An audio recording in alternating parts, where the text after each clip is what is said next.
আমরা নির্বাচিত নয়, আমরা কতদিন থাকব। আমরা চাই বাংলাদেশের জনগণের প্রতিনিধিত্ব তৈরি হোক, সাথে সাথে ঢাকা সিটি কর্পোরেশন আওতাধীন এবং ঢাকার বাইরে যে সমস্ত সিটি কর্পোরেশন আছে সেখানে জনবান্ধবমূলক এবং জনগণের প্রতিনিধিরাই সেখানে সেবা দান করবে। যতদিন পর্যন্ত নির্বাচন না হবে দল আমাদেরকে প্রশাসক হিসেবে সিটি কর্পোরেশনের জনগণের সেবা দেওয়ার জন্য আমাদেরকে ওখানে পাঠিয়েছে।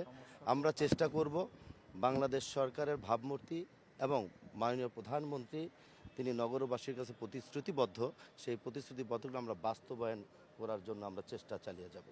যেখানে আমাদের মাননীয় প্রধানমন্ত্রী উনি চায় প্রতিটি সিটিতে একটা ক্লিন সিটি থাকুক, পরিষ্কার পরিচ্ছন্ন এবং সবুজায়ন থাকুক। আগামীতে ডেঙ্গু আছে, সেই ডেঙ্গুর পরিকল্পনা নিয়ে উনি আমাদেরকে পরামর্শ দিয়েছে। আমরা এখনও অফিসে যোগদান করতে পারিনি, আমরা অফিসে যাব আগামীকালকে থেকে। যে আমাদের কর্মকর্তাবৃন্দরা আছে তাদের সাথে মিটিং করে আমরা একটা প্ল্যান বানিয়ে আমরা সেভাবে কাজ করব। আমরা নিশ্চয়ই আপনারা জানেন আমরা দীর্ঘদিন আন্দোলন সংগ্রাম করেছি, আমরা চেয়ারে বসে থাকার লোক নই। চেয়ারের পাশাপাশি আমরা প্রতিটি পাড়ায় মহল্লায় ঘুরে সমস্যাকে ফাইন্ড আউট করে নিজেরাই স্ব-উদ্যোগে জনগণকে সাথে নিয়ে কাজগুলো করছে। আপনাদের মতো আমরাও শুনেছি, যেহেতু এখন আমি অফিসে যোগদান করিনি, যাওয়ার পরে আপনার বিষয়টিকে আমি খতিয়ে দেখব। যদি এরকম কিছু হয় হয়তোবা হতে পারে, আমরা শুনেছি, আমি দেখিনি।